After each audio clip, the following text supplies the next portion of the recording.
क्रांतिकारी नमो बुधाय, जय भीम, जय भारत, जय संविधान। मैं रामानुजार्यन और आप देख रहे हैं अध्यात्म पावर।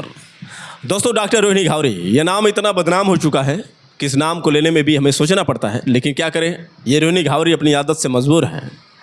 बार बार चंद्रशेखर आज़ाद के खिलाफ ये आरोप लगाती हैं और बेबुनियादी आरोप, जिस आरोप का कोई प्रूफ नहीं मिलता है।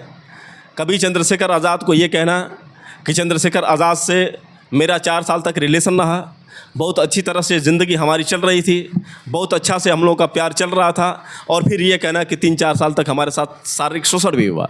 यानी एक तरफ ये देखा जाए तो चंद्रशेखर आज़ाद के साथ इनका प्यार था, और एक तरफ से चंद्रशेखर आज़ाद इन पर शारीरिक शोषण कर रहे थे। तो दोहरी बातें करने वाली ये रोहिणी घावरी खुद अपने बातों में फंसती जाती है, लेकिन फिर भी ये अपनी आदत से बाज नहीं आती है। पता है क्यों? चूँकि ये इतने सारे इनको समर्थन भी मिलते हैं। ख़ासतौर से आपको बता दें कि जो मनवादी विचारधारा के लोग हैं, ख़ासतौर से वो जो दलित विरोधी हैं, बाबा साहब डॉक्टर भीमराव अंबेडकर के विरोधी हैं, जो बहुजन समाज को लेकर हमेशा आपत्तिजनक बातें करते हैं, उनमें मैं बता दूं कि स्वामी आनंद स्वरूप, चूँकि आप ये नाम अच्छी तरह से जानते हैं, ये नाम जो बाबा साहब डॉक्टर भीमराव अंबेडकर को लेकर हमेशा प्रहार करता है।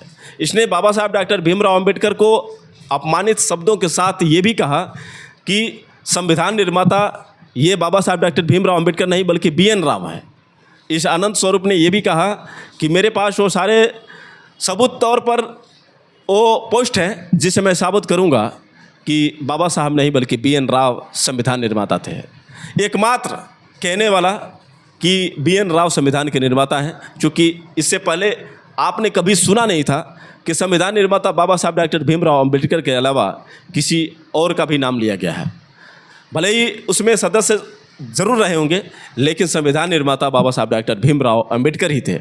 आज भारतीय संविधान निर्माता पर इतना विवादित बयान देने वाला आनंद स्वरूप, जो अभी भी अपने बयानों से कहीं ना कहीं पीछे नहीं हटता है। चंद्रशेखर आज़ाद को आतंकवादी कहना, ये कहना कि चंद्रशेखर आज़ाद समेत जितने भी भीम आर्मी के सदस्य हैं वो भी आतंकवादी हैं, क्योंकि मैंने पिछला वीडियो आप लोगों को दिखाया था। अब जो है यही स्वामी आनंद स्वरूप रोहिणी घावरी के समर्थन में उतर चुका है।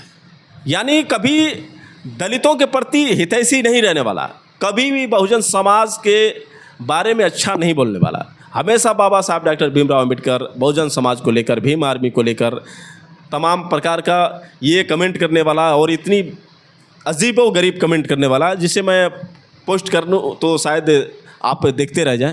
लेकिन खैर, ऐसे चूतियों के चक्कर में हम नहीं पड़ते।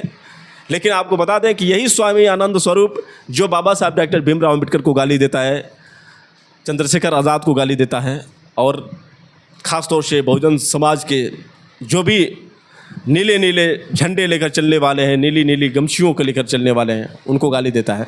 लेकिन आपको बता दें कि इस समय वो रोहिणी घावरी का सपोर्ट करता हुआ नज़र आ रहा है। उसे लगता है कि ये पीड़ित महिला है, इसको न्याय मिलना चाहिए।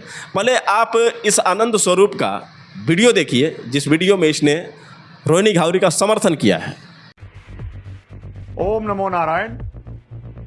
रोहिणी घावरी वाल्मीकि समाज की एक पढ़ी लिखी लड़की, जिसने चंद्रशेखर रावण जो भीम आर्मी का चीफ है, नगीना से सांसद है, उसके ऊपर धोखाधड़ी और धोखा देकर के विवाह का झांसा देकर के यौन संबंध बनाने का आरोप लगाया, महिला आयोग में मुकदमा दर्ज कराया। लेकिन उत्तर प्रदेश सरकार, जिसने जेल से निकाल करके नगीना के इस सांसद को, चंद्रशेखर रावण को हीरो बनाया, सांसद बनाया, आज उसके ऊपर मुकदमा दर्ज नहीं कर रही है। आम आदमी के ऊपर छोटी सी बात को लेकर के मुकदमा दर्ज करके जेल भेज दिया जाता है, लेकिन यह इतना बड़ा अपराधी आज तक उसके ऊपर मुकदमा दर्ज नहीं हुआ। उल्टा चंद्रशेखर रावण ने मानहानि का मुकदमा रोहिणी घावरी पे दर्ज कर दिया, वो हो भी गया। तो हाय रे उत्तर प्रदेश और हाय रे भाजपा, तुम्हारी क्या मजबूरी है चंद्रशेखर रावण को बचाने के लिए। मैं इसके खिलाफ मुखर आवाज बनूंगा और रोहिणी घावरी को न्याय दिलाऊंगा। ओम नमो नारायण। जय जय भारत माता। तो दोस्तों, आपने देखा कि किस तरह से ये आनंद स्वरूप रोहिणी घावरी का समर्थन कर रहा है, और किस तरह से इसने रोहिणी घावरी के समर्थन में अपनी बात कही है।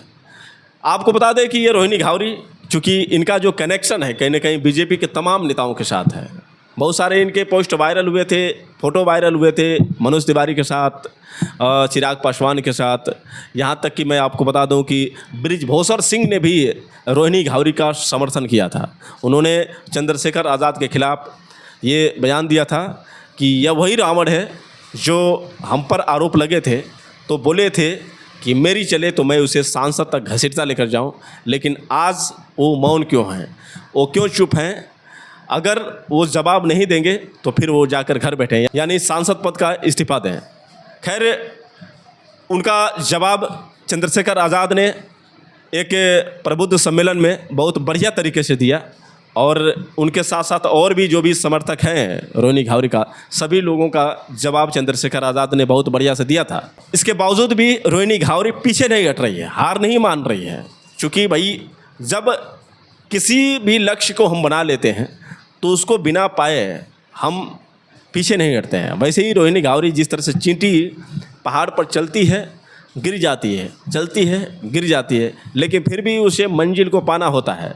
ठीक उसी तरह से रोहिणी घावरी का जो टारगेट है चंद्रशेखर आज़ाद को बदनाम करना, चंद्रशेखर आज़ाद की संसदीय को ख़त्म करना, कहीं ना कहीं वो जो लक्ष्य है उस लक्ष्य को चंद्रशेखर आज़ाद के सामने चुनौतियों का सामना करती हुई नज़र आ रही है रोहिणी घावरी। एक के बाद एक विवादित बयान देने के बावजूद भी रोहिणी घावरी हार नहीं मान रही हैं। आपको पता होगा कि चंद्रशेखर आज़ाद की मां पर भी इन्होंने कमेंट किया था कि किस तरह से चंद्रशेखर आज़ाद की मां मुझसे बात करती थी। ये कहती थी, जब भी उनके घर में कोई अतिथि आता था तो ये कहती थी कि मेरा लड़का विदेश जाएगा, उसे एक अच्छी लड़की मिली है, उसकी ज़िंदगी खुशहाल से होगी, लेकिन उसने भी मेरे साथ छल किया। एक और बयान इन्होंने चंद्रशेखर आज़ाद की पत्नी को दिया था कि चंद्रशेखर आज़ाद कहते थे कि उनकी पत्नी विषकन्या है। चंद्रशेखर आज़ाद की पत्नी जो है कहीं ना कहीं उनके घर छोड़कर किसी और के घर में रहती है, यानी किराए पर रहती है, और साथ ही साथ उसका जो एक भाई है वो भी कहीं ना कहीं चंद्रशेखर आज़ाद ही पालते हैं। तो ये सारी जो बेबुनियादी इसने आरोप लगाए थे चंद्रशेखर आज़ाद पर, और ये बोली थी कि चंद्रशेखर आज़ाद की जो शादी है लव मैरिज नहीं, अरेंज मैरिज नहीं, और नहीं कोर्ट मैरिज, बल्कि कॉन्ट्रैक्ट मैरिज है। और वह शादी इस बेस पर हुई है कि वह चंद्रशेखर आज़ाद के घर में नहीं रहेंगी, चंद्रशेखर आज़ाद की मर्ज़ी के बिना वो कुछ नहीं करेंगे। तरह तरह के जो इल्ज़ाम चंद्रशेखर आज़ाद पर और चंद्रशेखर आज़ाद की पत्नी सहित उनके परिवार पर यह आरोप लगाई थी रोहिणी घावरी। अब एक और कहीं ना कहीं चंद्रशेखर आज़ाद के खिलाफ इसने आरोप लगाया है, और आरोप के बाद इसने एक्स पोस्ट के ज़रिए ये क्या लिखा है आपको बता दें। ये चंद्रशेखर आज़ाद के खिलाफ एक पोस्ट में क्या लिखी है, एक पछतावा पूरी ज़िंदगी रहेगा कि बहुत गलत आदमी पर भरोसा कर लिया, वरना यह दाग भी हमारे दामन पर कभी नहीं लगता। रोहिणी घावरी जी, आप पछतावा क्या करेंगे? और दाग की बात है तो आपके दामन पर सिर्फ चंद्रशेखर आज़ाद के ही दाग नहीं बल्कि कई लोगों के दाग लगे हैं। बहुत सारे पोस्ट, बहुत सारे फ़ोटो वायरल हुए हैं जो आप कैसे कैसे लड़कों के साथ चिपक कर फ़ोटो खिंचवाई हैं, और ये दर्शाता है कि रोहिणी घावरी के जो संबंध है ठीक ठाक नहीं है। बहुत सारे लड़कों के साथ इनका अफेयर है, और कभी हो सकता है कि वीडियो भी वायरल हो जाए, तब क्या आप जवाब देंगे? दूसरी बात ये फिर आगे लिखती हैं कि अपनी पूरी ज़िंदगी सुकून से, मेहनत से, ईमानदारी से जी रही थी, पता नहीं क्यों बहुजन आंदोलन के नाम पर इस जाल में फंस गई। मतलब ये ईमानदारी, सुकून से और मेहनत से जी रही थी, लेकिन पता नहीं इस जाल में कैसे पड़ गई। तो आप क्यों मेहनत और ईमानदारी वाली ज़िंदगी छोड़ दी रोहिणी घावरी? इसका मतलब ये है कि आप ऐशो आराम की ज़िंदगी जीना चाहती थी। मतलब तो यही बनता है कि आप मेहनत से और ईमानदारी से जी रही थी, और ऐशो आराम ऐश की ज़िंदगी जीने के चक्कर में आप बहुजन आंदोलन नाम का ये है, लेकिन आप फंस गई। आगे इन्होंने लिखा है, लेकिन इस लड़ाई से ऐसी मिसाल कायम करूंगी, फिर कभी कोई मासूम लड़की दरिंदे के बहकावे में ना आए। इन्होंने साफ तौर से चंद्रशेखर आज़ाद पर ये बात लिखी है, और इस पोस्ट में उन्होंने नीचे चंद्रशेखर आज़ाद की तस्वीर भी डाली है। तो सोच सकते हैं कि किस तरह से इन्होंने ये बात कही है कि कोई भी मासूम फिर दोबारा ऐसे दरिंदे का शिकार ना हो। यानी अपने आप को खुद मासूम भी कहती हैं, और एग्ज़ाम्पल दे रही हैं कि जिस तरह से मैं मासूम इसके बहकावे में आ गई, कोई और मासूम इनके बहकावे में ना आए। मतलब मासूम समझने वाली रोहिणी घावरी जो इस समय 27 वर्ष की हैं, खुद PhD क्वालिफाई बताने वाली रोहिणी घावरी जो अपने नाम के आगे डॉक्टर भी लिखती हैं। ज़रा सोचिए कि ऐसे शिक्षित लोग भी बहकावे में भी आ जाते हैं। ईमानदारी और सुकून से मेहनत से जी रही थी, अचानक में इनके अंदर परिवर्तन आया और किस तरह से चंद्रशेखर आज़ाद के चक्कर में पड़ गई। आपको बता दें कि ये रोहिणी घावरी जो हमेशा ये कहती हैं कि वाल्मीकि समाज के साथ धोखा दिया, अब वाल्मीकि समाज धोखे में नहीं आएगा। खुद वाल्मीकि समाज को एकजुटता दिखा रही हैं ये रोहिणी घावरी, खुद एक संगठन बना रही हैं। लेकिन याद होगा रोहिणी घावरी जब हाथरस में मनीषा वाल्मीकि के साथ गैंगरेप हुआ था, किस तरह से 4 दरिंदों ने इज्जत लूटी थी और उसकी ज़ुबान तक काट दी थी कि उसे इंसाफ न मिले। इतना ही नहीं, आप जिस सरकार को अपना समझती हो यही योगी सरकार थी। और हमें याद है कि किस तरह से मनीषा वाल्मीकि के पूरे गांव वालों को बैरिकेड से घेर दिया गया था, कोई बाहर न जा पाए और न ही कोई अंदर आ पाए। इतना ही नहीं, इंटरनेट सेवाएं बंद कर दी गई थी ताकि कोई वीडियो को वायरल न करे। तरह तरह के जो षड्यंत्र, यहाँ तक कि मनीषा वाल्मीकि को रात में ही फूंक दिया गया था। यही पुलिस वाले अंतिम संस्कार उसका रात में कर दिए थे। और हिंदू मान्यताओं के हिसाब से अंतिम संस्कार जो है रात में नहीं की जाती है, लेकिन फिर भी पुलिस वालों की गुंडागर्दी देखने को वहाँ पर मिली थी। ये किसके इशारे पर हुई थी? कहीं ना कहीं ये सरकार के इशारे पर ही ऐसा हुआ था। और आप आज जो है चंद्रशेखर आज़ाद पर, बहुजन समाज पर जिस तरह से ये कहीं ना कहीं आरोप लगा रही हैं, आप याद करिए उस पल को। उस दौरान आपके साथ कौन खड़ा रहा? यही दलित समाज के लोग खड़े रहे थे और चंद्रशेखर आज़ाद ने ही उस पर आवाज़ उठाई थी। लेकिन आज खैर चंद्रशेखर आज़ाद के पूरे एहसान को आप भूल गई हैं। तो उन दरिंदों के बारे में आप नहीं बात कर रही हैं। आपके हिसाब से चंद्रशेखर आज़ाद वो दरिंदा है जिसके साथ आप ये कहती हैं कि मेरा रिलेशन बहुत अच्छा रहा, जिसके साथ आप कहती हैं कि मैं 3 साल तक उसके साथ में रही, बहुत अच्छी ज़िंदगी चल रही थी। अचानक में जब सांसद बने तो उसके बाद इग्नोर करना शुरू कर दिए। इंटरव्यू में आप किस तरह से चंद्रशेखर आज़ाद के लिए रो रही थी, ये बता रहे थे कि चंद्रशेखर आज़ाद भी रो रहे थे, मैं भी रो रही थी। चंद्रशेखर आज़ाद ने कहा कि बताओ तुम पर इतना भरोसा था, तुमने मेरे साथ ऐसा कर दिया। तो मैं बोली कि चलो तुम भी मुझ पर FIR करो, मैं भी रहूँगी, तुम भी रहोगे, एक साथ रहेंगे।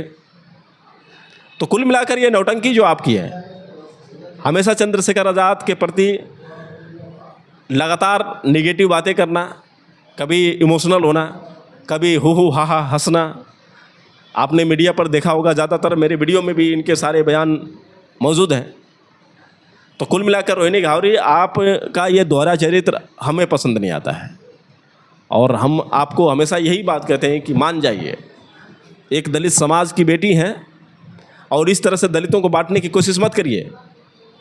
आप तो चंद्रशेखर का नाम लेकर वाल्मीकि समाज को बांटना चाहती है, आप वाल्मीकि समाज का नेता बनना चाहती हैं और इसीलिए आप कह रही हैं कि वाल्मीकि समाज अब सहन नहीं करेगा, वाल्मीकि समाज अब बर्दाश्त नहीं करेगा और आप वाल्मीकि समाज के नेता बनने जा रहे हैं।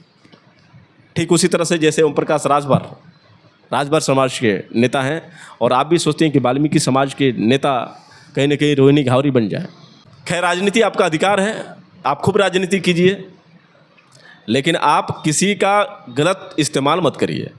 आप अपने क्रेज़ को बढ़ाने के लिए चंद्रशेखर आज़ाद को बदनाम करने की कोशिश मत करिए। और चंद्रशेखर आज़ाद पर आप जो ये क्लेम लगा रही हैं, इससे कहीं ना कहीं आपको फ़ायदा भी हो रहा है, क्योंकि जो चंद्रशेखर आज़ाद के दुश्मन हैं वो आपके फेवर में हैं। कहीं ना कहीं वो सपोर्ट कर रहे हैं आपको, क्योंकि वो इसलिए नहीं सपोर्ट कर रहे हैं कि आप एक दलित समाज की बेटी हैं, आप एक पीड़िता हैं, आपके ऊपर अत्याचार हुआ है, बल्कि इस बेस पर वो आपका सपोर्ट कर रहे हैं कि आप चंद्रशेखर आज़ाद की एंटी हैं, आप चंद्रशेखर आज़ाद के खिलाफ कहीं ना कहीं बात कर रही हैं।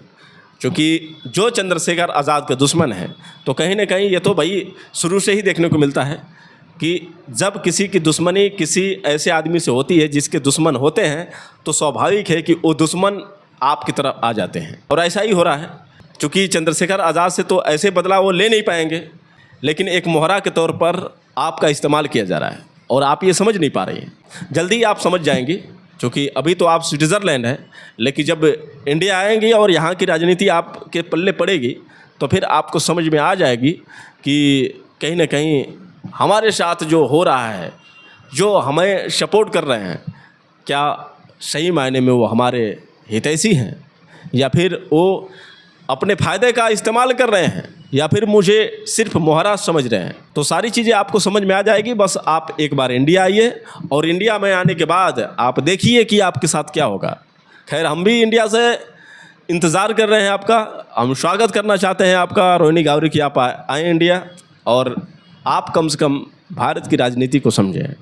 तो दोस्तों, आप लोगों को क्या लगता है डॉक्टर रोहिणी घावरे के बारे में, तो कमेंट करके बताएं और हो सके तो इस वीडियो को ज़्यादा से ज़्यादा शेयर करें। फिर मिलेंगे अगले वीडियो के साथ, तब तक के लिए क्रांतिकारी नमो बुधाएं। जय भीम।